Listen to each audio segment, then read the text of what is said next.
বগুড়া জেলার বাগবাড়ি অঞ্চলের ছায়া ঢাকা এক গ্রামে দাদা মরহুম মৌলভী কামাল উদ্দিন, দাদি মরহুমা মিসিরুন্নেসা, নানা মরহুম আবুল কাশিম, নানি মরহুমা রহিমা খাতুন, পিতা মরহুম মনসুর রহমান ও মাতা মরহুমা জাহানারা খাতুন রানীর এক সম্ভ্রান্ত বংশে। এই বাড়িতে 1936 সালের 19 জানুয়ারি পিতামাতার 5 সন্তানের মধ্যে দ্বিতীয় সন্তান হিসেবে জন্মগ্রহণ করেন কমল ওরফে জিয়াউর রহমান। বীর মুক্তিযোদ্ধা, মহান দেশপ্রেমিক, বাংলাদেশি জাতীয়তাবাদের উদ্গাতা, স্বাধীনতার ঘোষক শহীদ রাষ্ট্রপতি জিয়াউর রহমান। কলকাতার হেয়ার স্কুলে লেখাপড়া শুরু হলেও দ্বিতীয় বিশ্বযুদ্ধের সময় জাপানি বোমার আশঙ্কায় জিয়া চলে আসেন বাগবাড়িতে গ্রামের স্কুলে। 47 সালে ভারত বিভাগের ফলে তার পিতা চাকুরি সূত্রে বদলি হয়ে যান পাকিস্তানের করাচিতে। মেধাবী, উদ্যমী ও মার্জিত স্বভাবের জিয়া করাচির একাডেমি স্কুল থেকে 52 সালে দ্বিতীয় বিভাগে ম্যাট্রিক পাশ করে ভর্তি হন করাচির ডিজে কলেজে। তার স্বপ্ন ছিল ডাক্তার হয়ে দেশবাসীর সেবা করা। কিন্তু মধ্যপ্রাচ্য থেকে যুদ্ধ ফেরত তার চাচা ক্যাপ্টেন ডাক্তার মমতাজুর রহমানকে দেখে সামরিক বাহিনীর নিয়ম শৃঙ্খলা, স্বাধীনতা, সার্বভৌমত্ব রক্ষার মহান আদর্শে জিয়া উজ্জীবিত হন। তাই তিনি ভর্তি হন 53 সালে পাকিস্তান সামরিক একাডেমিতে অফিসার ক্যাডেট হিসেবে। 55 সালে সেকেন্ড লেফটেন্যান্ট হিসেবে কমান্ডো ট্রেনিং গ্রহণ করে সুদক্ষ প্যারাট্রুপার হিসেবে সুখ্যাতি অর্জন করেন জিয়া। ওই বছরে বিদেশে উচ্চতর প্রশিক্ষণ গ্রহণ করেন। দিনাজপুর শহরের বিশিষ্ট ব্যক্তিত্ব, ফেনী জেলার ফুলগাজী থানার শ্রীপুর গ্রামের আদি নিবাসী মরহুম সিকান্দার আলী মজুমদার ও শ্রদ্ধেয়া তৈয়বা মজুমদারের তৃতীয় কন্যা মুসাম্মদ খালেদা খানম পুতুলের সঙ্গে মুদিপাড়ার এই বাড়িতে 1960 সালের এক শুভ মুহূর্তে জিয়া বিবাহ বন্ধনে আবদ্ধ হন। শুরু হয় দুজনের দীর্ঘ কর্মময় আদর্শবাদী জীবনের শুভযাত্রা। দাম্পত্য জীবনে কেবল সহধর্মিনী নয়, নীতি ও আদর্শেও সহকর্মী ছিলেন বলেই বেগম খালেদা জিয়া পরবর্তীতে গণপ্রজাতন্ত্রী বাংলাদেশের প্রধানমন্ত্রীত্বের দায়িত্ব লাভ করেন। তাদের 2 সন্তান তারেক রহমান বিনু ও আরাফাত রহমান কোকো। 63 সালে ক্যাপ্টেন জিয়া ছিলেন সামরিক গোয়েন্দা বাহিনীতে। 65-তে পাক ভারত যুদ্ধে খেমকারান রণাঙ্গনে ইস্ট বেঙ্গল রেজিমেন্টের আলফা কোম্পানির কমান্ডার হিসেবে তিনি অসামান্য বীরত্ব প্রদর্শন করেন।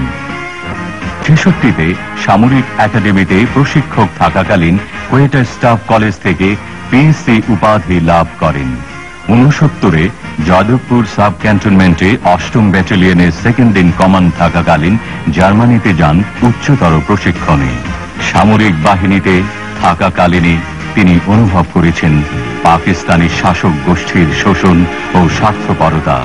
বেদনার সঙ্গে লক্ষ্য করেন বাঙালিদের প্রতি অবহেলা ও ঘৃণ্য বঞ্চনার অজস্র দৃষ্টান্ত।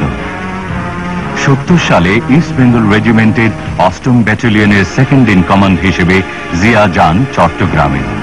গণতন্ত্র, স্বাধিকার ও স্বাধীনতা কামী অগ্নিগর্ভ সমগ্র জাতির স্পন্দন অনুভব করে জিয়া প্রচন্ড পরিশ্রমে তার ব্যাটালিয়নকে গড়ে তোলেন এক জাতীয় বিপ্লবী মুহূর্তের জন্য।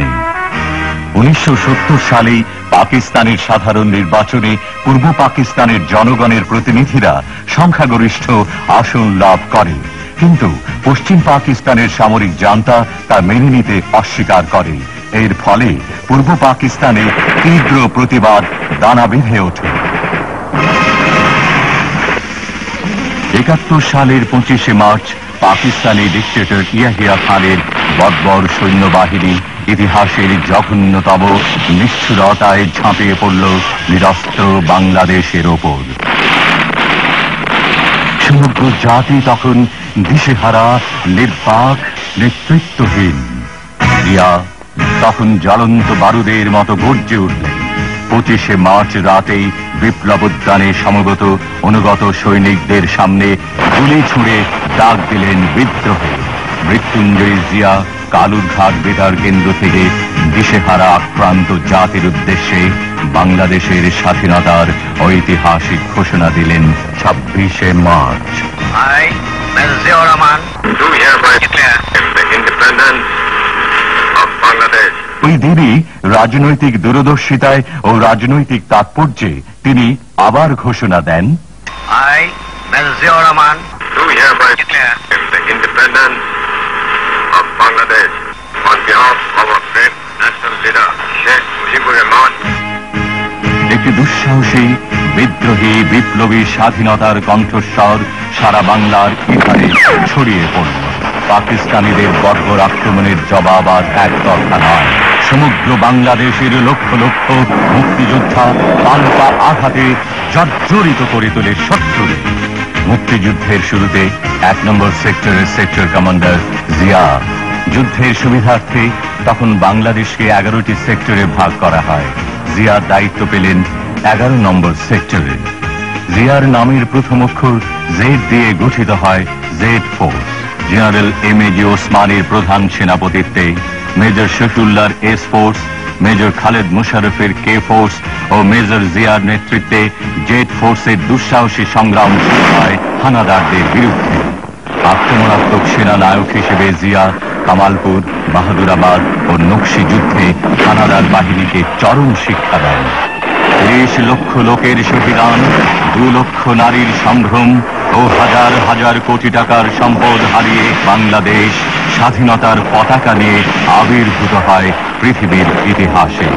অভ্যুদয় ঘটে 71 সালের 16ই ডিসেম্বর পাকিস্তানের কলঙ্কিত পরাজয়ে স্বাধীন সার্বভৌম গর্বিত বাংলাদেশে।